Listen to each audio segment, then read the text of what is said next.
जब भी हम इंटर डिस्ट्रिक्ट खेलने गए राजकोट डिस्ट्रिक्ट की तरफ से, उस टाइम से फिर फुटबॉल ही मेरा मेन गेम हो गया and cricket was the second game. वो सब क्रेजी फैन फॉलोइंग स्टेट्स है हमारा, वो अभी मिसिंग है गुजरात में। वो धीरे राइट, धीरे फैन बिल्कुल राइट। फॉलोइंग बढ़ता रहेगा, जब जैसे खेलते रहेंगे रिजल्ट्स आने चाहिए, रिजल्ट्स आते रहेंगे।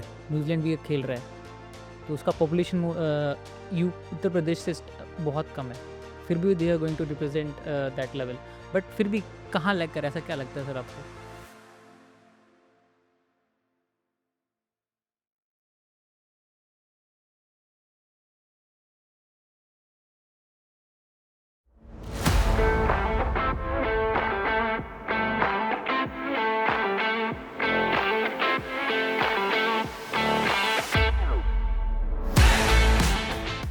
Football is more than just a game.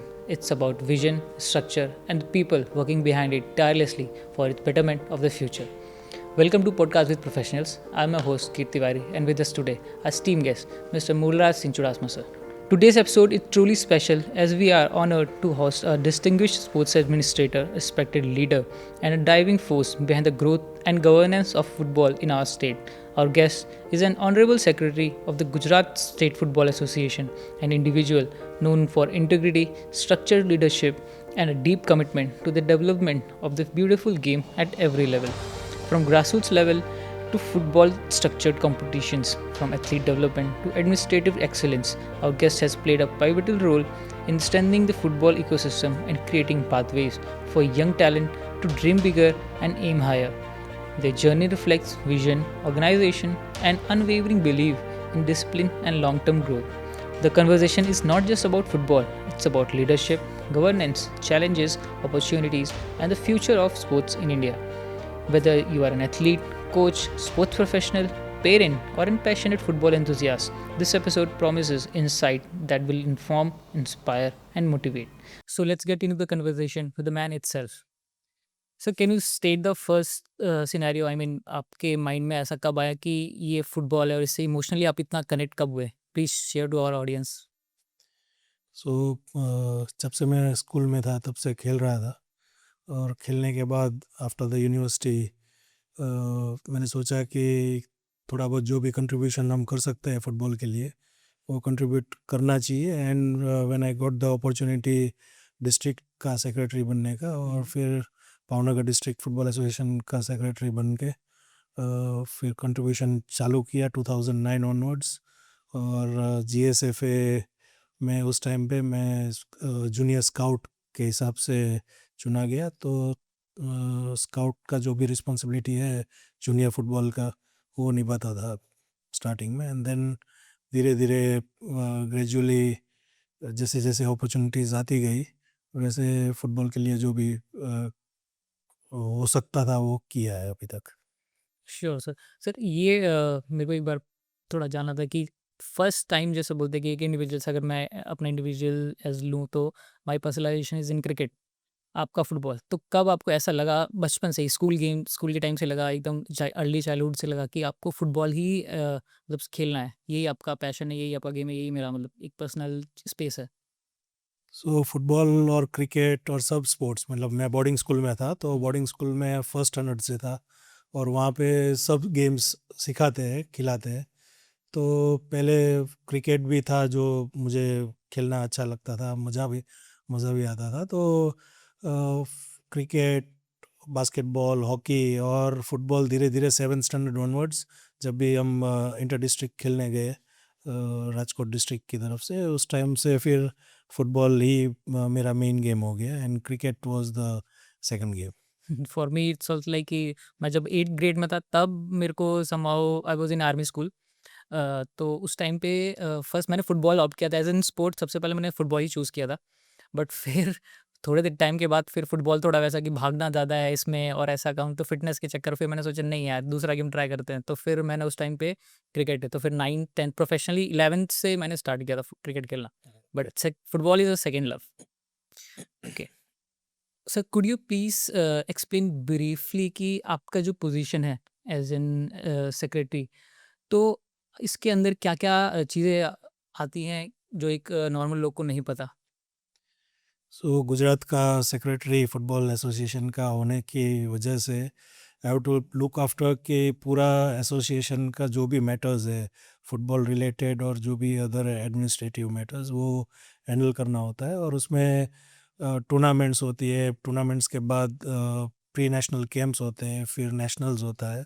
तो ये तीनों चीज़ हर एक एज ग्रुप में बॉयज़ एंड गर्ल्स में पूरा साल चलता रहता है कुछ ना कुछ। तो वो कैसे मैनेज किया जाए, कैसे इंटर डिस्ट्रिक्ट खिलाया जाए, कहाँ खिलाया जाए, सो वेन्यू से लेके फिर एग्जीक्यूशन, नेशनल टीम गुजरात की टीम सिलेक्ट करके और फिर उनका ट्रैवलिंग और एकोमोडेशन और वो सब देख के पूरा नेशनल तक एक रहता है जो भी करना होता है। सो वैसे देखा जाए तो 7 इंटर डिस्ट्रिक्ट खिलाने होते हैं, 7 नेशनल्स में बॉयज़ की टीम्स भेजनी होती है और वैसे 6 इंटर डिस्ट्रिक्ट गर्ल्स की होती है फुटबॉल में और उसकी 6 नेशनल टीम्स होती है। उसके बाद फुटसाल है, फिर बीच सॉकर है। सो वो भी ऐड ऑन हमने किया है स्टेट में, तो वो भी ऐड होता है। फिर हमने एक गुजरात सुपर लीग स्टार्ट की है, वो एक दूसरी इवेंट है जो हम ऑर्गेनाइज करते हैं हर एक साल के एंड में। तो वैसे पूरा फुटबॉलिंग ईयर कुछ ना कुछ एक्टिविटीज़ जो भी चलती है वो हमारा कैलेंडर है। कैलेंडर जून 1 से स्टार्ट होता है और 31 मई तक पूरा कैलेंडर में थ्रू द ईयर एक्टिविटीज़ पूरा। Through out the year activities चालू रखते हैं। तो फिर इसमें अगर जैसे हम देखें कि अगर फुटबॉल हमारा इस पोजीशन पे भी चल रहा है तो बट गुजरात का ये जो पोजीशन है फुटबॉलिंग स्टेट में, ये कहाँ पर आ रहा है? आप इसको कैसे डिस्क्राइब करेंगे? एक पोजीशन जो होल्ड कर रहे हैं हम लोग। सो अभी वैसे कोई पोजीशनिंग है नहीं, पर फ्यूचर में अगर पोजीशनिंग वैसे भी एएफएफ कुछ ऐसा निकाले जिसमें पता चले तो पता चले कि क्या क्या हमारी रैंकिंग है। क्योंकि ग्रास रूट एक्टिविटीज़ जो होती है, ग्रास रूट एक्टिविटीज़ में जो ब्लू कप्स लीग, पहले गोल्डन बेबी लीग था, वो कंटिन्यूसली सब डिस्ट्रिक्ट्स में अभी हम करवा रहे हैं और वो डिस्ट्रिक्ट्स में बच्चे पार्टिसिपेट कर रहे हैं। फ्रॉम द एज 7 साल के बच्चे से वो पार्टिसिपेट कर रहे हैं। और अभी वैसा देखा जाए तो हम 1 to 10 में आ सकते हैं इंडिया में, ऐसा मेरा मानना है कि अभी हम क्वार्टर फाइनलिस्ट तो है ही सब में। वैसे टायर 1 टायर 2 टूर्नामेंट्स होती है, उसमें एक हम जूनियर बॉयज़ में टायर 2 में है, बाकी सब जूनियर गर्ल्स बॉयज़ और जूनियर गर्ल्स तीनों में हम टायर 1 में खेलते हैं। सो टायर 1 में 12 टीम्स खेलती है इंडियन स्टेट्स की। ओके। सो इन सब चीज़ों को ध्यान में रखते हुए अगर एक जो मेंटल प्रेशर होता है, अगर एज़ इन पोज़ीशन जो आप होल्ड कर रहे हैं, तो एक बार उसके बारे में बताइए कि वो through out the day from starting आपको ऑफ़िस से जाने तक लेके शाम को वापस आने तक अपने घर पे, एक टिपिकली डे क्या होता है as in secretary of in Gujarat state football association? So ये एक्चुअली ऑनररी पोस्ट है। So yes sir. बिजनेस के अलावा मैक्सिमम टाइम फुटबॉल को देना पड़ता है अभी। और सुबह से ऑफिस में मतलब गुजरात हमारे एडमिनिस्ट्रेटिव स्टाफ भी है जो भी वर्क करते हैं। सो उनकी भी कैपेबिलिटीज़ बहुत अच्छी है कि वो सब मैनेज करते हैं। सो हम लोग, मैं पर्सनली देखने जाए तो 5 से 6 घंटा हर रोज़ फुटबॉल एक्टिविटीज़ से कनेक्टेड रहता हूँ। एंड वैसे थ्रू आउट द डे कुछ ना कुछ, सुबह में मैच है तो भी देखना पड़ता है कि वो कंप्लीट हो गया, वहाँ पे जो भी मतलब मैच कमिश्नर्स है, रेफरीज है, वो टाइम पे पहुँचे है, मैच एग्जीक्यूट किया है, मैच में कुछ शांति से मैच ख़त्म हो गया है कि नहीं। और शाम को अगर मैच है तो वो भी देखना पड़ता है। मतलब अगर एक इंटर डिस्ट्रिक्ट टूर्नामेंट है तो पूरा दिन मैचेस चलते हैं। जब क्लब के चैम्पियनशिप के मैचेस है तो आइदर मॉर्निंग में मैचेस होते हैं या इवनिंग में होते हैं। तो पूरा दिन एक्टिविटीज़ रिलेटेड, मैचेस के रिलेटेड, अगर कैंप चल रहा है तो कैंप जो भी वेन्यू पे चल रहा है नेशनल टीम का प्री नेशनल कैंप, तो वो भी देखना होता है। सो इंटर डिस्ट्रिक्ट, इंटर क्लब, दो पैरेलल इवेंट्स चालू रहते हैं पूरे साल। बेसिकली मतलब थ्रू आउट द डे आप बिज़ी रहते हैं इसके अंदर मतलब इन सब चीज़ों में।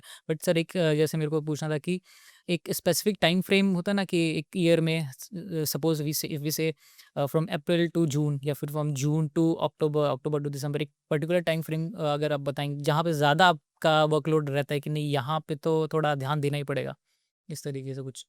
सो देखा जाए तो फुटबॉल तो थ्रू आउट द ईयर खेल सकते हैं, उसमें बारिश भी नहीं बीच में आती है।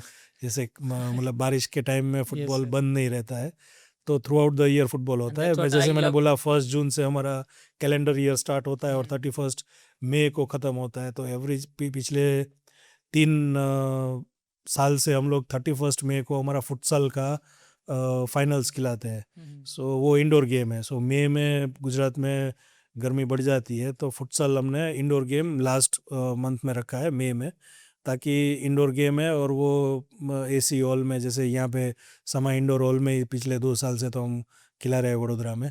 तो वो टूर्नामेंट्स यहीं पे वडोदरा में होती है और वो 31 मई को हमारा लास्ट डे होता है। सो जून से लेके आप समझो दिसंबर तक तो पूरा सीज़न फुल रहता है। देन क्लब चैम्पियनशिप के मैचेस जो जब होते हैं तो वो वीकेंड्स पे होते हैं, बट वीकेंड पे मैच एग्जीक्यूट करने के लिए जो पूरा वीक पे भी काम रहता है कि किसको अपॉइंट करेंगे मैचेस के लिए, क्योंकि अलग अलग वेन्यू होते हैं। 2 मैचेस होते हैं एक वेन्यू पे, या एक मैच होता है एक वेन्यू पे, 4 मैचेस भी हो सकते हैं एक वेन्यू पे। तो उसके हिसाब से रेफरीज नॉमिनेट करना, मैच कमिश्नर नॉमिनेट करना, वेन्यू को रेडी करने के लिए क्लब को रेडी करना, वो सब activities through out the year चालू रहती है। डेफिनेटली। और ये मेरे को जैसे आपने बताया कि फुटबॉल चलता ही रहता है, तो मेरे को ये गेम के बारे में तो ये सबसे ज़्यादा अच्छा लगता है कि ये रुकता ही नहीं है। मतलब जैसे मैं कि इंग्लिश प्रीमियर लीग वगैरह भी देखता हूँ, यूरोपियन लीग्स, तो उसमें ये स्नो हो रहा है, स्नोफॉल हो रहा है, हवा चल रही है, बारिश हो रहा है, वो गेम चलता ही रहता है। तो ये चीज़ इसीलिए पॉपुलर है ना, पूरे यस, दुनिया में पॉपुलर है। यस, वजह ही यही है कि सब जगह पे सब लोग खेल सकते हैं। हाँ, जैसे एवरीवन कैन। अगर कहीं पे भी ऐसा है कि ये फुटसल इन्वेंट इन्वेंट ऐसे ही हुआ कि भाई इंडोर फुटबॉल, जब बाहर नहीं खेल सकते उतना, अदर वेदर सपोर्ट नहीं कर रहा है, तो इंडोर फुटबॉल हो गया। बीच में जहाँ पे ग्रास ग्राउंड नहीं है तो बीच सॉकर हो गया। सो कहीं पे भी कोई भी हर कुछ। सेग्रीगेट करके पूरा अलग-अलग कर दिया कि हाँ, नहीं, ये चीज़ पर्टिकुलर स्पेस के लिए ये चीज़ होनी चाहिए। यस। ये चीज़ और अच्छी तीनों तीनों फुटबॉल, फुटसल और बीच सॉकर तीनों के फीफा वर्ल्ड कप होते हैं। हाँ। और फीफा वर्ल्ड कप मतलब तीनों गेम अलग है तभी वर्ल्ड कप होता है। हुँ, हुँ। डेफिनेटली सर, बट सर जैसे आपने बताया कि मैनेजिंग में थोड़ा मतलब आप मॉर्निंग से लेके ये इस रेफरीज आए कि नहीं आए, मैनेजमेंट पीछे काम कर रहा है, तो मोस्ट चैलेंजिंग चीज़ आपके लिए क्या होती है कि एज एन सेक्रेटरी अगर मैं बात करूं, हेड ऑफ द फुटबॉल अगर कह सकते हैं हम उसको, तो स्टार्टिंग से लेके मैच डे के लिए क्या क्या चैलेंजेस आपको फेस करने पड़े हैं या फिर अभी तक आपने क्या फेस किया है मोस्टली? सो प्लानिंग प्लानिंग करनी पड़ती है। प्लानिंग अगर सही टाइम पे कर लो प्लानिंग, तो कोई डिफ़िकल्टीज नहीं आती है। बट अगर प्लानिंग में कहीं वीक हो गए और कहीं हम प्लानिंग मिस कर गए तो देन ऑफ कोर्स डिफ़िकल्टीज आती है। पर अभी तक ऐसा कोई डिफ़िकल्टी हमने फेस नहीं की है। और जो भी हमारे रेफरीज है, जो भी officials, match commissioners, referee assessors और वो सब है, वो भी पूरे कोऑपरेटिव है, सपोर्ट बहुत अच्छी तरह से करते हैं। एंड वो अभी तक तो कुछ ऐसा इश्यू नहीं हुआ है जहाँ पे पिछले जैसे 4 साल से हम लोग बहुत ज़्यादा फुटबॉल खिला रहे हैं गुजरात में, तो उसमें कहीं कहीं कोई डिस्टरबेंस अभी तक नहीं आया है। पर्सनली अच्छा लगता है मेरे को कि यार फुटबॉल चल रहा है, बट फिर ठीक है कि क्रिकेट अलग आ जाता है मेरा तो वो उसमें तो थोड़ा ऑब्वियस है, क्रिकेट हम भी देखते हैं, बट साउथ एशियन में ज़्यादा है कि जैसे साउथ एशियाज़ में अगर आप देखोगे तो क्रिकेट इतना ज़्यादा पॉपुलर हो चुका है कि मतलब कुछ साफ में साउथ एशिया नहीं, पर साफ में हाँ, मतलब मतलब हमारी जो इस 7 कंट्रीज है हाँ, ये इसमें उसमें से 5-6 में बहुत ज़्यादा चल रहा है। जो because but of Asian countries में देखो तो एशियन कंट्रीज मतलब 54 कंट्रीज मेंबर एसोसिएशन है। 54, 35, 40 कंट्रीज फुटबॉल बट खेलती स्टिल है फुटबॉल है, एशिया में। फुटबॉल का नाम तो उतना है कि खेलते हैं। अगर आप ज़्यादा खेलती है ईस्ट इसलिए तो हाँ, रैंकिंग पीछे है हाँ, इंडिया की। ईस्टर्न स्टेट है, देन साउदर्न स्टेट है, उसमें जैसे केरला वगैरह हो गया, फिर ईस्टर्न स्टेट में जैसे नॉर्थ ईस्ट हो गया। बहुत फुटबॉल मैंने जैसे क्रिकेट वगैरह देखा है, इंडियन आईएसएल में देखता हूँ, उसमें भी बहुत सारा मतलब ये सब चीज़ें चलती रहती वो हैं। सब क्रेजी फैन फॉलोइंग स्टेट्स है। हमारा वो अभी मिसिंग है गुजरात में। वो धीरे आएगा, धीरे फैन धीरे-धीरे आएगा। फॉलोइंग बढ़ता रहेगा, जब जैसे खेलते रहेंगे, रिजल्ट्स आने चाहिए, रिजल्ट्स आते रहेंगे तो फैन फॉलोइंग भी आ जाएगा वैसे। सर रिजल्ट्स की जैसे हमने बात करी, तो लास्ट 10 इयर्स में अगर डेकेड की बात करें, तो इसमें बेसिकली क्या हम जैसे गुजरात फुटबॉल स्टेट है, जो उन्होंने ओवरकम किया है, क्या-क्या चैलेंजेस हमने जो फेस किए हैं, उसे भी ओवरकम हम कर चुके हैं और अच्छा कर रहे हैं अब।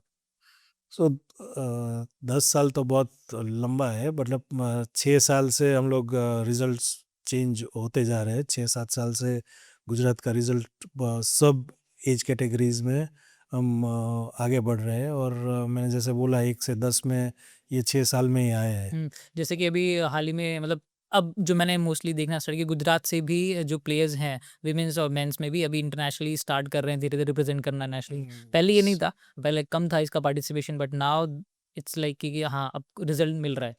क्या चेंज हुआ है सर इसमें? पहले रेयर था और अभी वुमेन्स में जैसे ग्रास रूट मेनली है, ग्रास रूट पे वर्क करेंगे, ग्रास रूट से डेवलपमेंट स्टार्ट करना पड़ेगा और कर रहे हैं। जो भी अभी तक कर रहे हैं वो सेटिस्फाइड तो नहीं है, पर जितना भी अच्छा कर सकते हैं, जितना अच्छा करेंगे उतना ही रिजल्ट अच्छा मिलेगा। सो वुमेन्स में जैसे आपने बोला तो मेनली अभी फुटसल में हमारी 3 गर्ल्स अभी साफ चैम्पियनशिप खेल के आई, गुजरात की इंडियन टीम में खेल के आई। उसके पहले 5 गर्ल्स लास्ट ईयर गई थी। तो फुटसल हमने इंडियन फुटबॉल में वुमेन्स फुटसल चालू होने से पहले हमारी फुटसल लीग स्टार्ट कर दी है इधर। तो 3-4 साल से हम फुटसल लीग खिला रहे हैं। और उसमें अब जब इंडिया की टीम लास्ट ईयर ही फुटसल की बनी, वुमेन्स की, और उसके पहले मेंस की बनी, तो वो 2 साल में मेंस और वुमेन्स में फुटसल की वजह से रिप्रेजेंटेशन फुटसल में वुमेन्स का बढ़ गया है। और मेन में भी एक दो हमारे बॉयज़ है, मेंस है जो इंडियन टीम में खेले हैं। एंड वुमेन्स में फुटबॉल, वुमेन्स में अभी अंडर 17 अंडर 20 में शुभांगिनी सिंह है, फिर खुशबू सरोज है, वो दोनों खेल रहे हैं अंडर 20 टीम में। सो मेंस में अभी 1-2 साल में आने लगेंगे अंडर 17 से। पर जैसे जैसे हम ये अंडर 13 अंडर 12 जो हमारा ग्रास रूट एक्टिविटीज़ हमने स्टार्ट किया है उसकी वजह से ग्रोथ होता रहेगा, तो ऑटोमेटिकली इंडियन रिप्रेजेंटेशन भी बढ़ता जाएगा। फिर आपने बात कही सैफ चैंपियनशिप्स की, तो SAFF सब बेसिकली अगर जनरल ऑडियंस अगर हम देख रहा है ग्रास रूट लेवल पे, तो व्हाट इज SAFF? प्लीज इसको थोड़ा सा एक बार एक्सप्लेन, इस पे थोड़ा सा लाइट अप सो डालें। सदर्न एशियन फुटबॉल फेडरेशन उसका है, सैफ जो हमारा साफ नेशंस जो बोलते हैं उसमें। तो उसकी अभी फर्स्ट फुटसल चैम्पियनशिप हुई थी मेंस और वुमेन्स की थाईलैंड में, जस्ट डे बिफोर यस्टरडे अभी ख़त्म हुई है। तो मेंस और वुमेन्स में दोनों में सिल्वर मेडल इंडिया ने जीता है। बट आई वाज होपिंग कि दोनों में गोल्ड मेडल ही आना आने वाले चाहिए, टाइम में पर जरूर आएगा। थोड़े नहीं नहीं नहीं आना ही चाहिए था, पर थोड़े अलग इश्यूज है जो वो भी अलग अलग हम डिस्कस कर सकते हैं कि कैसे क्यों नहीं आता है। क्योंकि जो छोटी छोटी कंट्रीज़ है उनमें फुटबॉल एक्टिविटीज़ उतनी नहीं है, लीग्स नहीं होती है। सो वो हमारे यहाँ पे तो फुटबॉल लीग चल रही है, तो इंडियन वुमेन्स लीग अभी कंटिन्यू चालू है। उसमें लड़कियां वो क्लब में खेलती है, कॉन्ट्रैक्टेड है, तो वो नहीं आ सकती है फुटसल खेलने के लिए ये टाइम में। और ये टाइम में जैसे बांग्लादेश है, पाकिस्तान है, श्रीलंका है, उनका कोई लीग नहीं चल रहा है वहाँ पे वुमेन्स का, तो वो उनकी मेन टीम जो फुटबॉल टीम है वो भी फुटसल में कन्वर्ट होके वो खेलती है, तो ऑब्वियसली है कि स्ट्रॉन्ग टीम बनेगी। Definitely sir. एक इसमें था जैसे कि अभी आप हमने बात करी कि अभी हाल ही में लास्ट पास 5 to 6 ईयर्स में अब हमारा जो कंट्रीब्यूशन है इंडियन फुटबॉल की तरफ गुजरात का पर्सनली, तो वो अच्छा हो रहा है, अब बेटर हो रहा है उसके पुराने ईयर्स को देखते हुए। बट इसमें अगर हम देखें कि तो ये जो फुटबॉल है पर्टिकुलरली गेम, तो ये रूरल एरियाज में कितना एक्सेसिबल है लोगों को? और जैसे जिनके पास कुछ नहीं है, financially they are not good, but उनको कितना एक्सेसिबल रहता है ये? एक बार इस पे अगर हम बात कर सकें तो। सो गर्ल्स और बॉयज़ दोनों की बात करें तो फुटबॉल जहाँ पे रूरल एरिया में गवर्नमेंट जैसे खिलाती है, खेल महाकुंभ खिलाती है, और जो SGFI के टूर्नामेंट्स होते हैं, रूरल टीम भी आती है और एक सिटी की टीम भी जाती है उसमें और वो खेलते हैं। तो उसमें जैसे अभी रिसेंटली एक एग्जांपल अभी का है कि DLSS district level sports schools है गुजरात में, गवर्नमेंट ने स्टार्ट किया हुआ।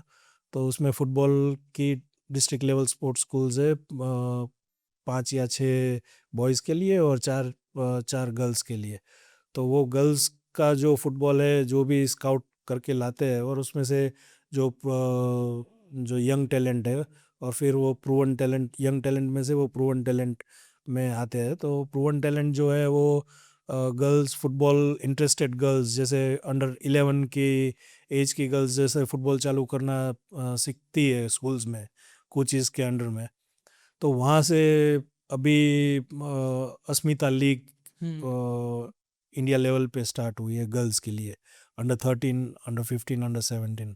तो उसमें गुजरात की अभी गुजरात में ही भावनगर में टूर्नामेंट चल रहा है, जिसमें 6 स्टेट्स अभी यहाँ पे पार्टिसिपेट कर रहे हैं। तो उसमें जैसे देखा जाए तो गुजरात ने अभी 2 मैचेस खेले। उड़ीसा के सामने अंडर 13 में गर्ल्स ने अच्छा परफॉर्मेंस दिया, 7-0 से हम उड़ीसा के सामने जीते। और छत्तीसगढ़ के सामने ड्रॉ हुआ मैच। अभी झारखंड के सामने मैच है, और फिर महाराष्ट्र के सामने मैच है। तो ये फुटबॉल मैचेस जैसे वो रूरल गर्ल्स है सब, वो गर्ल्स कोई सिटी की गर्ल्स नहीं है जो डीएलएसएस में अभी पढ़ रही है, वो गर्ल्स ग्रास है रूट लेवल से पूरा जो निकाल के लेकर आए। मतलब ग्रास रूट लेवल। अंडर 13 वैसे भी ग्रास रूट है, अंडर 12 2013-14 की गर्ल्स है वो।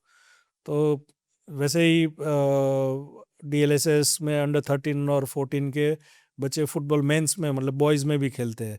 बॉयज़ में ज़्यादा अपॉर्चुनिटीज़ है, जैसे ब्लू कप्स लीग जो पूरे डिस्ट्रिक्ट्स में होती है, वहाँ पे अलग अलग गांव से भी खेलने आते हैं बच्चे। तो उसमें ये बॉयज़ को ज़्यादा अपॉर्चुनिटी है, और हमने बॉयज़ और गर्ल्स अंडर 8 में वो कॉमन रख दिया है कि वो खिला सकते हैं साथ में ही।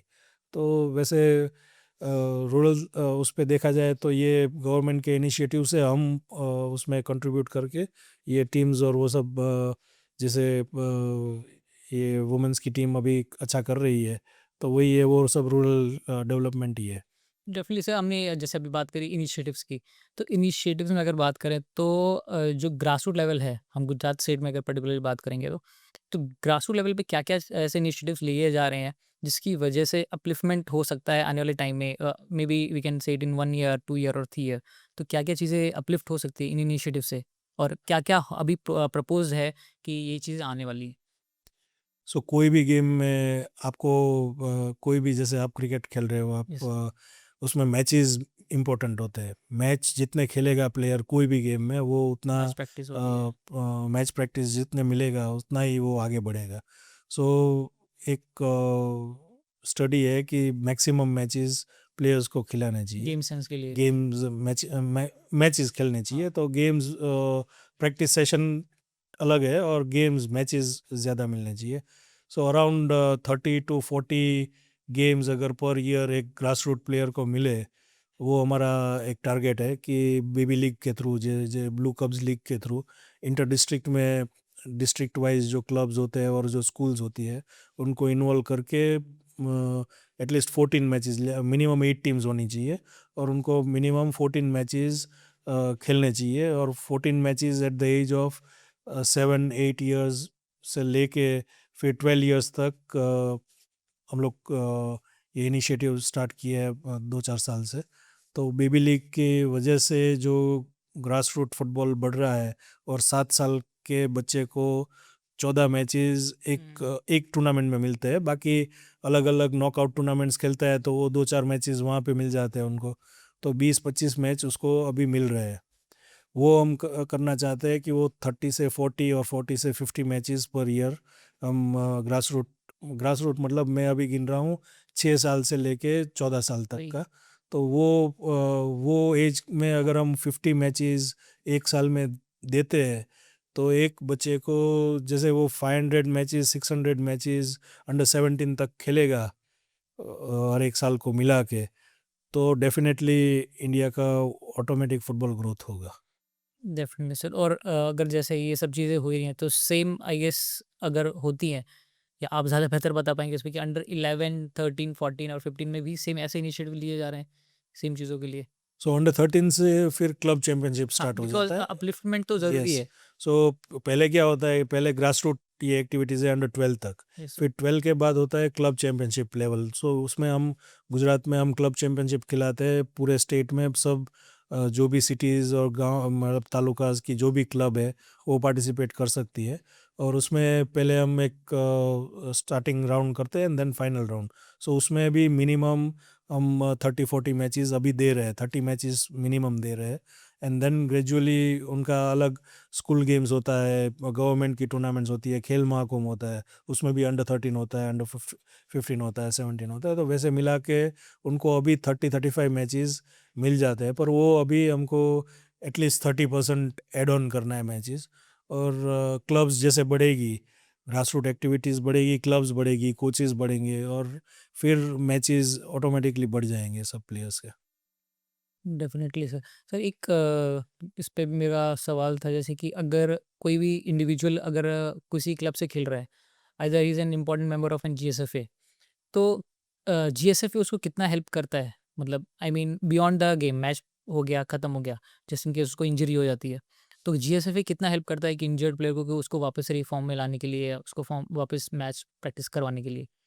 सो जैसे क्लब चैम्पियनशिप जैसे के कि मैचेस है, इंटर डिस्ट्रिक्ट के मैचेस है। इंटर डिस्ट्रिक्ट 2 साल पहले जैसे एक लड़की पाटन की थी, हुँ, उसको नी इंजरी हुई थी, तो उसका जो भी खर्चा था वो जीएसएफए ने उठा के उसकी नी इंजरी करवाई। So specific case two cases है कि अगर कुछ ऐसा सिचुएशन आता है जहाँ पे अफोर्ड नहीं कर पाता है प्लेयर, तो एसोसिएशन ऑफ कोर्स एक अच्छे जेन्युइन प्लेयर को सपोर्ट करती है।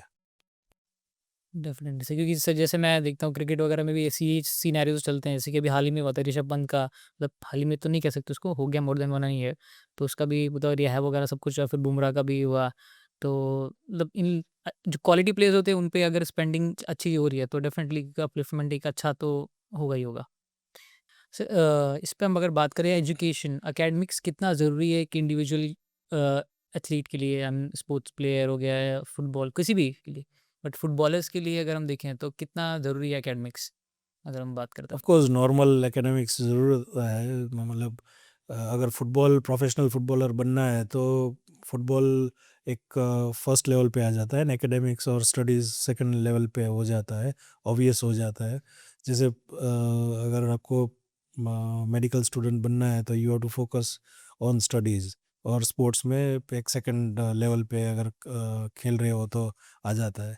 वैसे if you want to be a professional footballer, you have to sacrifice your studies at some time, and वो सेकंड स्टेज पे आ जाता है, बट नेसेसिटी तो है ही, बिकॉज पढ़ते रहोगे तभी स्कूल गेम्स और वो सब जो है वो खेल खेल पाओगे। एसोसिएशन में तो ऐसा स्टडीज़ ज़रूरी नहीं है, पर स्टडीज़ पैरेलल अगर ग्रेजुएशन करते रहोगे तो कॉलेजेस में, यूनिवर्सिटीज़ में खेल सकोगे, एंड देन स्कूल्स में भी खेल सकोगे पहले। But sir if I talk about career, then what advice would you give to an individual who is willing to seek career in football, to young talent, अगर आप देखते हो किसी को? ऑल इंडिया फुटबॉल फेडरेशन में 2 तरह के players होते हैं जो उनका रजिस्ट्रेशन होता है। एक एमेच्योर प्लेयर है और एक प्रोफेशनल प्लेयर्स है। Professional players I league, second division, third division, अब तो थर्ड डिवीज़न से प्लेयर्स को थोड़ा बहुत सपोर्ट मिलने लगता है क्लब क्लब से, या मतलब जो जिसके जहाँ पे भी खेल रहे हैं उसको सपोर्ट मिलने लगता है। एंड देन आई लीग में पैसे, प्रोफेशनल प्लेयर्स जो भी खेल रहे हैं वो आई लीग में खेल रहे हैं, आईएसएल में खेल रहे हैं, तो उनको फाइनेंशियल सपोर्ट बहुत अच्छा मिलता है। एंड मैं तो सुन रहा हूँ बरसों से कि Indian footballers they are overpriced, मतलब उनको ज़्यादा पैसे मिल रहे हैं as compared to other Asian countries. वो ठीक। सर अभी जैसे हमने प्राइसेस की बात करी, तो अगर हम इस पे डिस्कस कर सकें, तो प्राइसिंग में मतलब अगर मैं एक नॉर्मल स्टेट प्लेयर है who is been newly selected to an state team, तो इसमें प्राइसेस में क्या मतलब किस तरीके से डिस्ट्रीब्यूशन होता है प्लेयर्स, कोचेस और स्टाफ्स में? सो कोचेज और स्टाफ अलग बात है, बट प्लेयर्स में आप देखा जाओ तो जैसा प्लेयर की डिमांड रहेगी, डिमांड एंड सप्लाई वाली बात है। अच्छा बट प्लेयर होगा तो अगर ज़्यादा क्लब्स इंटरेस्टेड होंगी तो वैसे ही प्लेयर को अपना रेट प्राइस लगाना होता है, वैल्यू अपना समझ के अपना कॉन्ट्रैक्ट करना होता है। सो उसमें एसोसिएशन इन्वॉल्व नहीं होता है, वो क्लब एंड प्लेयर्स डायरेक्टली, और या तो एक एजेंट्स होते हैं फुटबॉल में एक लेवल पे, जो दोनों प्लेयर्स और क्लब को मिलाते हैं और उनका ये कॉन्ट्रैक्ट करवाते हैं। एसोसिएशन इसमें इन्वॉल्व नहीं होता रहता है, बट वैसे प्लेयर्स, अच्छे प्लेयर्स को अच्छा प्राइस मिल ही जाता है। पैसे का था थोड़ा, मतलब एक बार पूछते हैं कि क्या चलता है, क्या नहीं चलता है? नहीं, मिलता है, मतलब अच्छे आईएसएल प्लेयर्स को जैसे 50 लाख, 60 लाख, करोड़ रुपए तक भी एक सीज़न के मिलते हैं। वैसे ही नीचे नीचे आप आते, अभी जैसे वुमेंस लीग है, वुमेंस को भी पैसे मिलते हैं खेलने के लिए। फुटबॉल में पहले से मतलब 2 साल से मिलने लगे। क्रिकेट में अभी पैरिटी सेम कर दी है, तो वो एक लेवल पे ज़्यादा मिल रहे हैं पैसे। वुमेन्स में सर अभी क्या हुआ है क्रिकेट में कि बोथ मेंस एंड हाँ, वुमेन्स सेम कर दिया। सेम कर दिया है, तो उससे भी। तो सर आपको इससे अगर रिलेट मेरे क्वेश्चन अभी एकदम से आया कि क्या हम इसको एक साथ रिलेट कर सकते हैं, मतलब वुमेन्स इससे मतलब पार्टिसिपेशन और मोटिवेशन, अगर हम देखेंगे तो इंडिविजुअल को खेलने के लिए मोटिवेशन थोड़ा बहुत ज़रूरी है। ऐसे नहीं जैसे पैशन हम नहीं बोल सकते, नहीं पैशन मोटिवेशन में थोड़ा अंदर से होता है। तो क्या डिपेंड जो फीस होती है एक पर्टिकुलर प्लेयर की, ये इससे मोटिवेशन कुछ आता है अपने इंडिविजुअल को?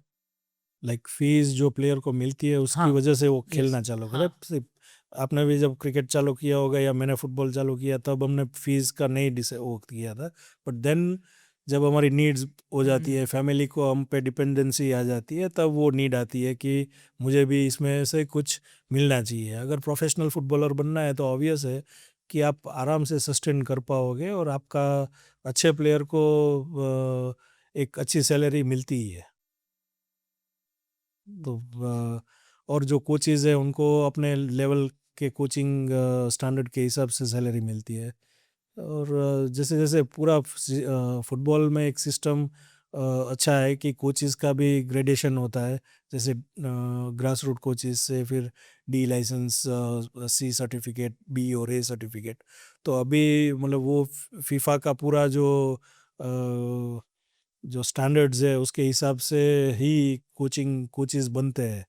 तो वो दूसरी कोई गेम में ऐसा अभी तक नहीं था। क्रिकेट में रिसेंटली स्टार्ट हुआ है कोचेस सर्टिफिकेशन और वो सब।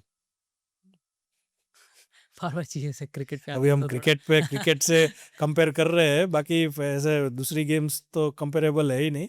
और फुटबॉल वैसे देखा जाए अभी तक सेकंड नंबर पे जिसको सपोर्ट मिल रहा है इंडिया में कुछ नहीं, थोड़ा देयर बहुत आर है। Also some other games like hockey also, Odisha Odisha hockey ने उन्होंने उनको पूरा सपोर्ट कर रखा है। ओडिशा गवर्नमेंट नहीं, हॉकी को।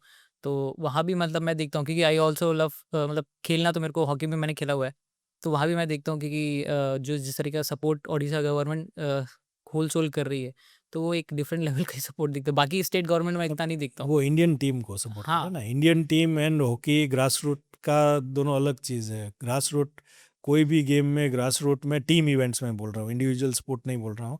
टीम इवेंट में जो भी सपोर्ट गवर्नमेंट के अलावा किसी एक गेम को मिल रहा होता है होगा तो फुटबॉल है, फिर बास्केटबॉल, हॉकी वैसे आता है। वॉलीबॉल लीग भी चालू है, उसकी उसकी वजह से उनको सपोर्ट मिलने लगा है। बट जो भी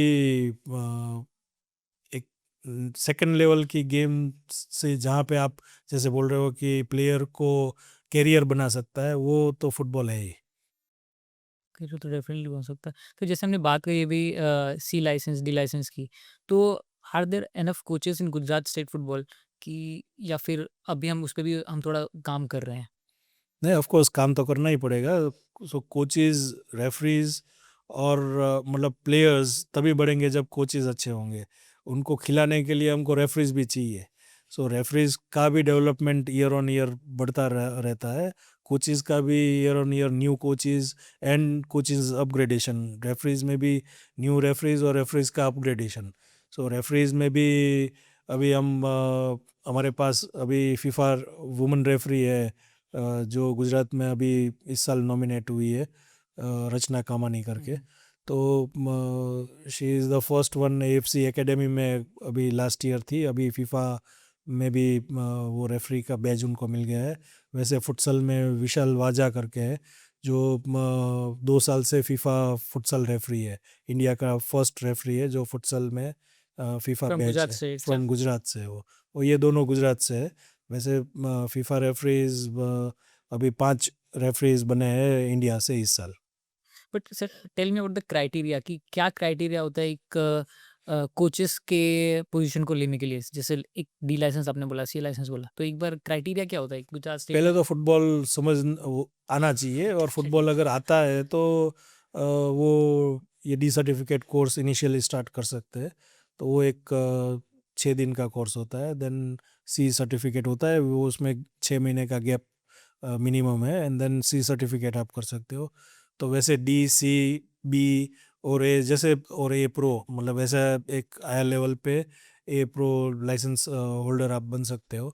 और सबका अलग अलग एग्ज़ाम्स होती है, ट्रेनिंग कोर्सेज के बाद एग्ज़ाम होती है, और उसमें फिर आप अगर पास होते हैं तो then you get the certification. So is it like कि to become a coach there has to be some qualification for that? Like मेरे को एक पर्टिकुलर लेवल पे क्लब लेवल पे ये रिप्रेजेंटेशन होना ही चाहिए मेरा कि तभी मैं लाइसेंस डी अप्लाई कर सकता हूँ या सी अप्लाई कर सकता हूँ, ऐसा कुछ? अगर आप नहीं करोगे तो आप पास ही नहीं होगे, मतलब डी सर्टिफिकेट आप कोई क्लब के साथ एसोसिएटेड नहीं हो तो पास हो जाओगे और कर पाओगे। फिर सी के onwards you have to Difficulties have थोड़ा योर बढ़ती है। लॉग बुक, और उसमें आपका अगर सेशंस नहीं है, सेशन प्लान नहीं है, तो आप कोच बनना सी से मुश्किल है।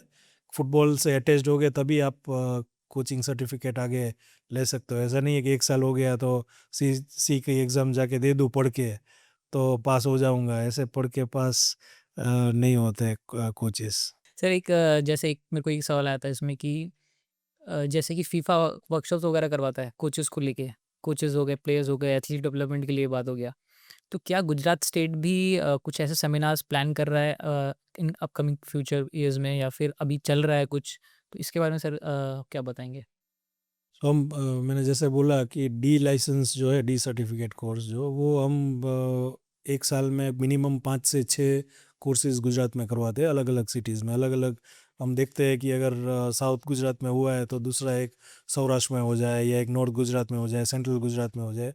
वैसे अलग अलग जगह पे हो तो वहाँ के नज़दीक के डिस्ट्रिक्ट वाले जो इंटरेस्टेड कैंडिडेट्स हैं वो वहाँ जाके कोर्स कर सकते हैं।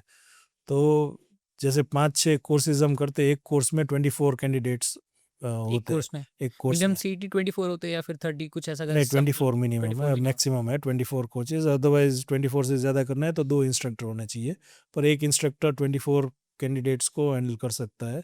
और वो 24 कोचेज है, उनका पहले पूरा जो भी जो 5 दिन का कोर्स है, 6 दिन एग्ज़ाम्स होती है, तो वो कोर्स पास करके फिर सी लाइसेंस में जब आएंगे तब उनको ही वैसे ही अपॉर्चुनिटीज़ मिलेंगी कि गुजरात में 3 से 4 जगह पे सी सर्टिफिकेट हो रहा है, तो वहाँ पे फिर अपग्रेडेशन के लिए जाएंगे। वैसे ही बी 1 या 2 जगह पे होता है गुजरात में 1 साल में, मतलब ये 1 साल की मैं बोल रहा हूँ, और ए सर्टिफिकेट एक होता है।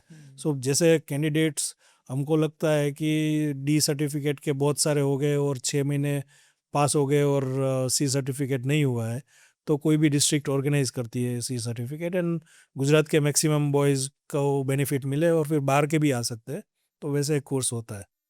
रेफरीज का भी वैसे होता है। रेफरीज का भी क्या है कि कैटेगरी 8 रेफरीज से हम स्टार्ट करते हैं, और कैटेगरी 8 रेफरी कोर्स हम अलग अलग 4-5 जगह पे हर साल करवाते हैं। तो नए जो सीनियर फुटबॉलर्स हैं उनको लगता है कि अब हमारा फुटबॉल कैरियर नहीं है, तो वो कोचेस बनते हैं या वो रेफरीज बनते हैं। मतलब 2 क्वालिटीज़ होते हैं, कोचेस की एक अलग क्वालिटी है, रेफरीज की एक अलग क्वालिटी है।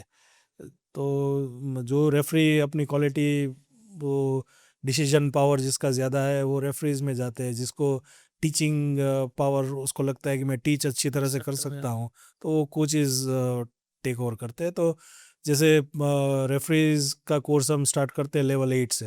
अगर आफ्टर 18 ईयर्स या 16-17 ईयर्स से भी, सो मतलब there has to be an age criteria for ना कि फॉर रेफरीज का भी पहले एक डिक्रीज किया था, सो 16 ईयर्स से आप लेवल 8 कर सकते हो, बेसिक ग्रास रूट रेफरी हो सकते हो। फिर 18 के बाद लेवल 8 से आगे बढ़ सकते हो। तो वो नेशनल रेफरी और एक प्रोजेक्ट फ्यूचर इंडिया रेफरीज का भी एक इनिशिएटिव है, जिसमें गुजरात के हर साल 1 से 2 रेफरीज उसमें होते हैं। तो वो रेफरीज जैसे जैसे कैटेगरी 8 से आगे बढ़ेगा तो वो प्रोजेक्ट फ्यूचर इंडिया भी ज्वाइन कर सकता है, उसकी कैपेबिलिटीज़ के हिसाब से, उसकी फ़िटनेस के हिसाब से। तो रेफरीज का भी अपग्रेडेशन हर साल होता है।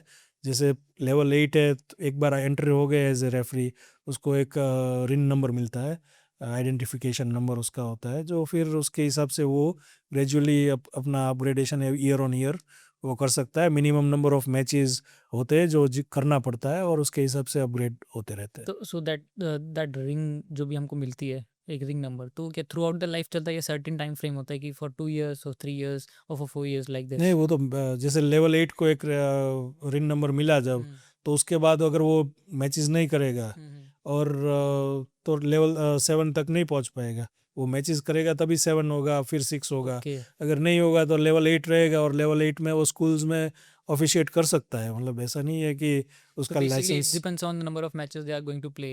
Or so number of matches they make play, तो उसके हिसाब से उसका अपग्रेडेशन होता है, तभी तो नॉलेज भी बढ़ता है। हाँ, जैसे जितना definitely. मैचेस प्लेयर खेलता है उसका अपग्रेडेशन होता है, रेफरीज Same. उतना मैचेस करके उसका अपग्रेडेशन होता है। इंफ्रास्ट्रक्चर पर सर हम बात कर सकते हैं। आप अगर हम बात करेंगे गुजरात स्टेट का, आप कैसे देख रहे हैं कि कितना इंफ्रास्ट्रक्चर है? Is it suitable for right now? और क्या-क्या ऐड ऑन अभी हम करने वाले हैं या होना चाहिए गुजरात स्टेट के लिए for betterment of football in Gujarat state? So cities में देखा जाए, हर एक डिस्ट्रिक्ट में फुटबॉल फील्ड गवर्नमेंट ही सेटअप कर रही है। उनका जो स्पोर्ट्स अथॉरिटी ऑफ गुजरात का जो डिस्ट्रिक्ट लेवल पे स्पोर्ट्स इंफ्रास्ट्रक्चर है, उसमें जो एथलेटिक ट्रैक होता है उसके बीच में फुटबॉल ग्राउंड मैक्सिमम जगह पे है। और फुटबॉल वो डिस्ट्रिक्ट में अभी सब जो डिस्ट्रिक्ट में खेल भी रहे हैं, तो वो फुटबॉल ग्राउंड ही बना रहे हैं। और वहाँ पे फुटबॉल एक डिस्ट्रिक्ट में एक फुटबॉल ग्राउंड तो अभी ग्रास ग्राउंड है, ऐसा हम मान के चलते हैं। एंड देन जैसे सिटीज़ होता है उसके हिसाब से फुटबॉल वेन्यूज़ होते हैं। जैसे बड़ौदा में 10-12 फील्ड फुटबॉल फील्ड मिनिमम होंगे, और अहमदाबाद है तो वहाँ पे भी 20 के करीब ग्राउंड पूरे अहमदाबाद में फुटबॉल फुल फील्ड अवेलेबल है। अभी छोटे छोटे जो भी ये स्मॉल फॉर्मेट में क्रिकेट और फुटबॉल जो केज वाला जो है, उसकी बॉक्स वजह cricket. Box cricket box football, तो वो भी बढ़ रहा है, तो उसमें भी प्लेयर्स खेलते हैं। तो ग्रोथ हो रहा है पैरेलल फुटबॉल का उसमें भी।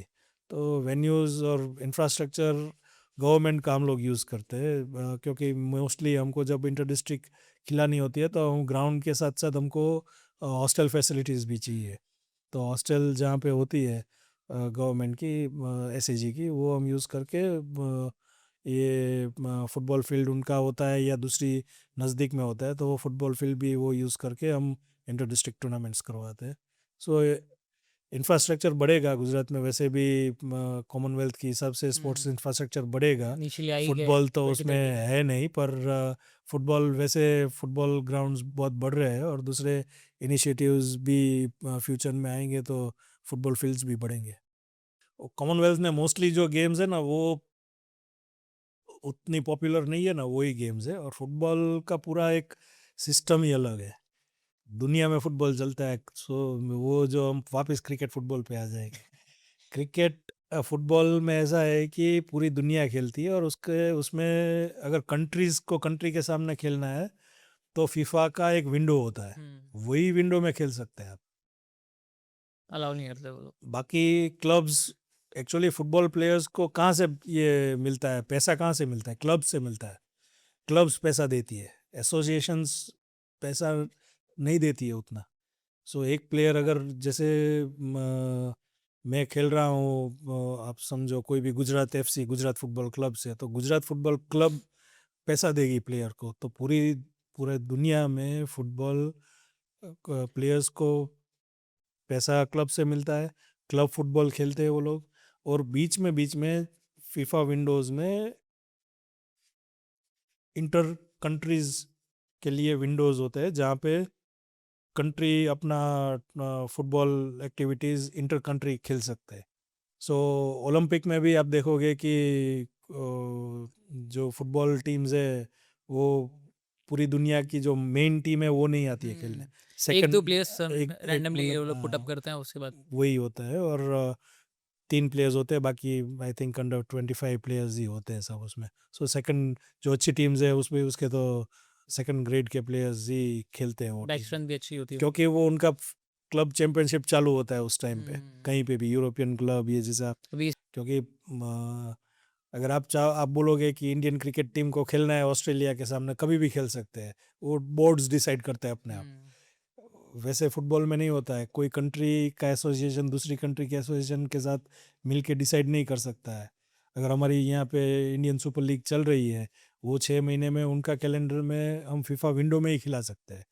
तो सर अगर हम आपका पर्सपेक्टिव देखें कि इंडियन फुटबॉल अभी कहाँ पे स्टैंड कर रहा है अकॉर्डिंग टू, अगर हम देखें ग्लोबल स्टेज पे एक लेवल कहाँ पे हम अभी स्टैंड कर रहे हैं, या फिर हम आगे वाले में कितना और अपलिफ्ट उसको कर सकते हैं?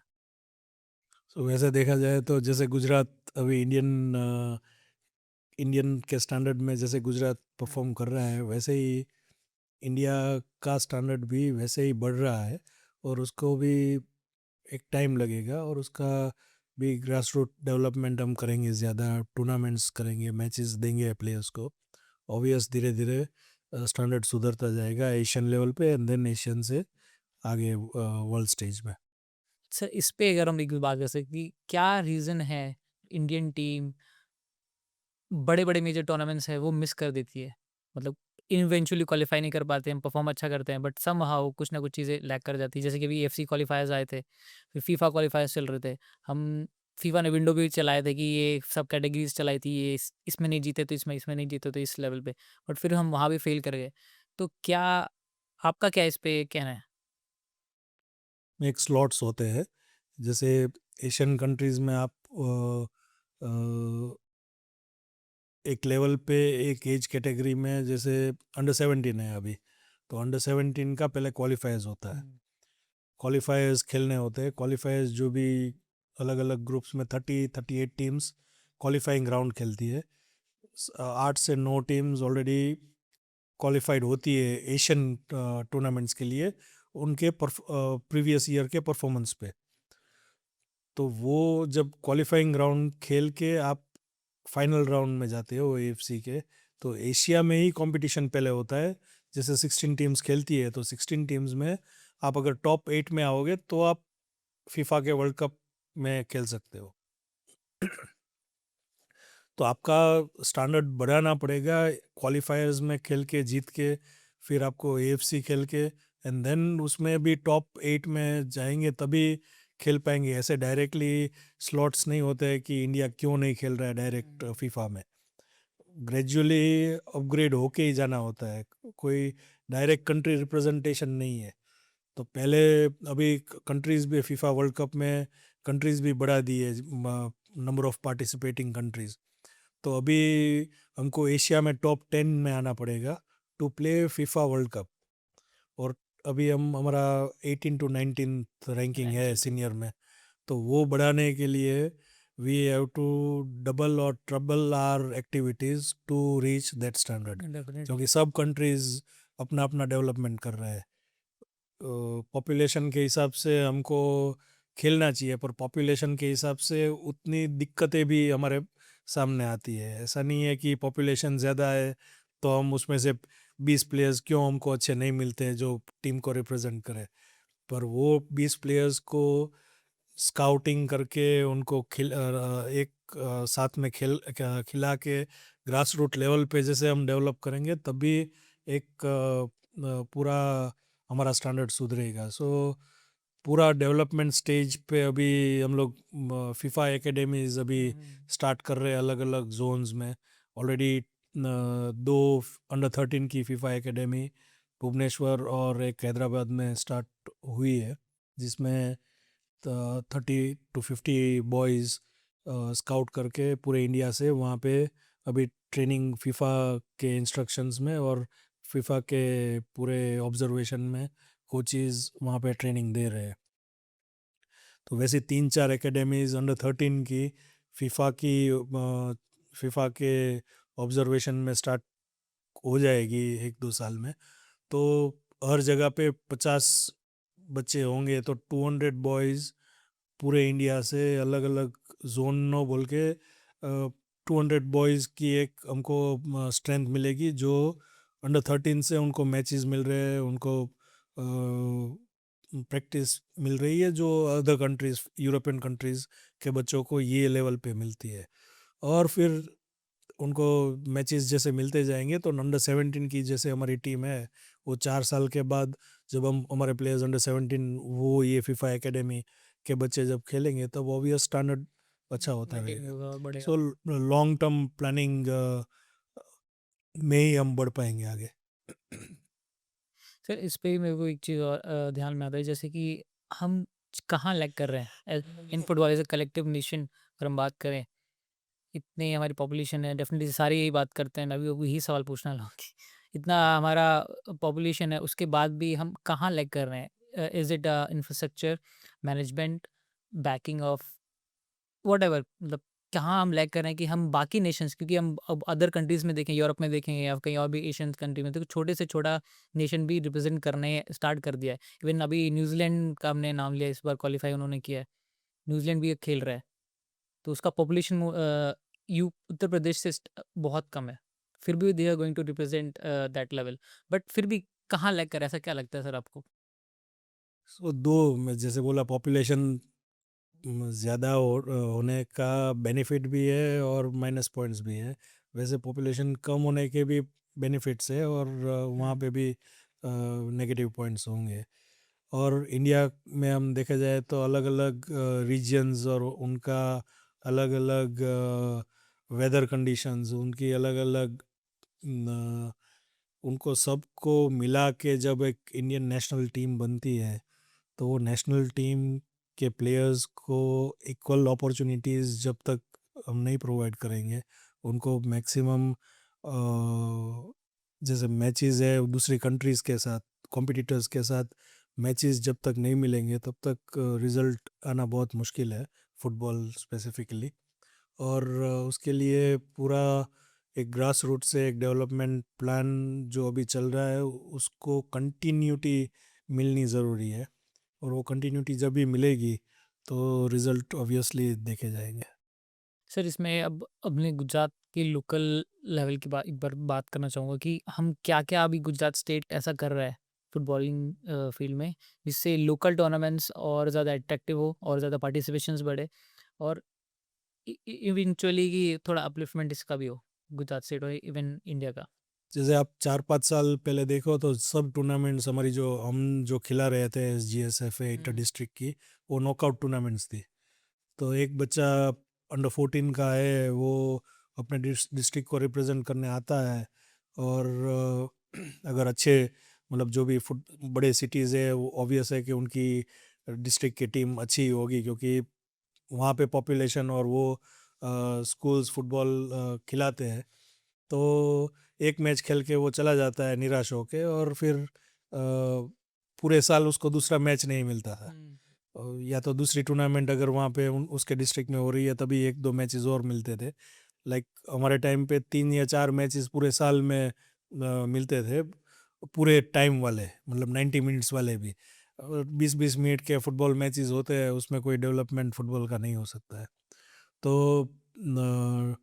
एक हमने लीग स्टेज स्टार्ट किया है इंटर डिस्ट्रिक्ट में भी, तो उसमें मिनिमम 2 मैचेस एक टीम को मिलेंगे जो भी खेलने आएगा। तो वैसे वैसे डेवलपमेंट का 2 मैचेस की जगह पे हम 5 मैच उनको जब देंगे तब उनका ग्रोथ एक विलेज लेवल से या एक टायर 2 टायर 3 सिटीज़ हम जैसे बोलते हैं वो उसका हमने एक पूरा एक रोड मैप हमने रेडी किया है जिसको इम्प्लीमेंट हम करेंगे। उसका गवर्नमेंट के साथ भी हमको डिस्कशन करके उनका भी मैक्सिमम सपोर्ट जब मिलेगा तब हम गुजरात में village taluka and district level पे फुटबॉल का इनिशिएटिव कैसे बढ़ाया जा सके उसका प्लानिंग हमने कर लिया है और प्लानिंग का एग्जीक्यूशन स्टार्ट करेंगे मोस्ट प्रोबेबली नेक्स्ट ईयर से। तो उसमें हमने ऐसा सोचा है जैसे अभी ग्रास रूट है, जैसे आप अहमदाबाद बड़ौदा मेजर सिटीज़ आप ले लो तो उसमें अंडर 12 की टूर्नामेंट्स होती है, अंडर 10 की होती है, अंडर 8 की होती है। बहुत सारे डिस्ट्रिक्ट्स है जहाँ पे अंडर 12 के प्लेयर्स होते हैं और अंडर 10 के प्लेयर्स होते हैं। अंडर 8 के प्लेयर्स नहीं होते हैं क्योंकि वहाँ पे इनिशिएटिव नहीं होता है डिस्ट्रिक्ट का, स्कूल्स का भी नहीं होता है। तो जहाँ पे क्लब्स ज़्यादा है वहाँ पे आपको अंडर 8 के प्लेयर्स मिल जाएंगे। तो ऐसे ग्रेडिंग अलग अलग किया है हमने सिटीज़ के हिसाब से। फिर सिटीज़ में भी जैसे तालुका है तो वडोदरा के जितने तालुकाज़ है वहाँ पे फुटबॉल कम है compare to Vadodara city. Ahmedabad के सिटी के कंपेयर में अहमदाबाद के तालुकाज़ में फ़ुटबॉल बहुत कम है। तो वो जो डिस्ट्रिक्ट का फुटबॉल डिस्ट्रिक्ट लेवल पे अच्छा है वहाँ पे तालुकाज़ में कैसे फ़ुटबॉल चालू किया जाए। जहाँ पे फुटबॉल डिस्ट्रिक्ट में भी अच्छा है तालुकाज़ में अच्छा है वहाँ पे बड़े विलेजेस है उसमें फ़ुटबॉल कैसे स्टार्ट किया जाए उसकी स्कूल के थ्रू। तो वो प्लानिंग हमने करके रखा है और उसको हम बॉयज़ और गर्ल्स दोनों में इम्प्लीमेंट फ्यूचर में करवाएंगे गुजरात में। अगर हम जैसे बात करें कि जो पेरेंट्स हैं, पेरेंट्स का रोल भी बहुत ज़्यादा इंपॉर्टेंट होता है। एक यंगस्टर अगर कोई खेलना चाह रहा है फुटबॉल, तो आप उसको क्या इन पेरेंट्स को आप क्या मैसेज देना चाहेंगे कि एज़ एन यंगस्टर अगर वो फुटबॉल चूज़ कर रहा है, तो आपका क्या एडवाइस होगा एक पेरेंट को? सो वैसे देखा जाए तो कोई भी आउटडोर गेम या इंडोर गेम अगर बच्चा खेलता है at an age of 7 years से स्टार्ट करके, तो बेनिफिशियल तो है ही। तो उसमें तो पेरेंट्स को जितने अवेयर पेरेंट्स अभी है उतने पहले कभी नहीं थे। और पेरेंट्स का भी इन्वॉल्वमेंट बहुत बढ़ गया है।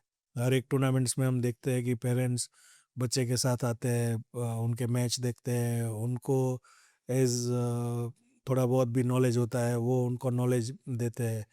तो इन्वॉल्वमेंट पेरेंट्स का बहुत ज़्यादा है, और वो इन्वॉल्वमेंट उनको एक सीमित रखना चाहिए, एक लेवल तक कि जहाँ पे मोटिवेट वो करे अपने बच्चे को, और जितना सपोर्ट जो भी इक्विपमेंट्स रिलेटेड और वो सब दे सके वो दे। और कोचिज़ पे और क्लब पे बाकी का जो डिपेंडेबिलिटी है। टीचिंग या जो भी प्रैक्टिसेस और वो सब है उसमें उनको करने दे। और जो भी जितना नॉलेज उनका है फुटबॉल का उतना ही अपने बच्चों को दे, और बाकी कोचिज़ पे छोड़ दे। एंड ग्रेजुअली जैसे जैसे फुटबॉल वो खेलता जाएगा, एक्सपेक्टेशंस पेरेंट्स के, में भी एक पेरेंट तो ऑब्वियस है कि पेरेंट्स के एक्सपेक्टेशंस होते हैं कि स्कूल के लिए खेले, क्लब के लिए खेले, स्टेट के और इंटरनेशनल मतलब इंडियन टीम के लिए भी खेले। तो उसमें भी जैसे कोई भी क्लब में एक बार फर्स्ट 11 में नहीं है तो भी पेरेंट को एक होता है कि होता है। क्यों हमारा बच्चा फर्स्ट 11 में नहीं है। तो उनको समझना चाहिए कि जो भी कोचिज़, क्लब, स्कूल्स, स्टेट खिला रहे हैं टूर्नामेंट्स, और जो भी खेल रहे हैं, पार्टिसिपेट कर रहे हैं, वो जीतने के लिए ही पार्टिसिपेट करते हैं। तो ऑब्वियस है कि बेस्ट ऑप्शन उनके पास होगा वही यूज़ करेंगे। और जब भी तो उसमें सब में सपोर्ट उनका मिलेगा तभी स्कूल्स और क्लब्स मोटिवेट होंगे। पेरेंट्स को वही मेरा सुझाव है कि जितना हो सके उतना सपोर्ट कर रहे वैसे करते रहे। चैनल को मैं बधाई देना चाहूँगा कि जो इनिशिएटिव उन्होंने स्पोर्ट्स के लिए ये स्टार्ट किया है, और जो प्रोफेशनल्स को इंटरव्यू करके उनके जो भी स्पोर्ट्स रिलेटेड क्वेश्चंस है वो क्वेश्चंस करके व्यूअर्स को उनका इंफॉर्मेशन पहुंचा के जो इनिशिएटिव वो ले रहे हैं वो काफ़ी मतलब कमेंडेबल है। And best wishes to you, and keep growing, and keep making more videos, more informative videos, so that sporting culture बढ़े हमारे कंट्रीज में। Thank you. Definitely sir, thank you sir.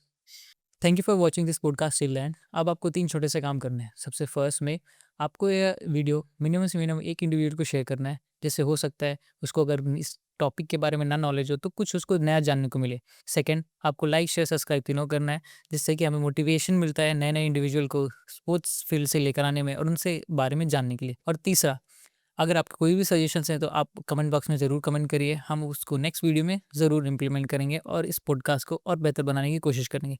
तब तक के लिए मिलते हैं नेक्स्ट पॉडकास्ट में। जय हिंद।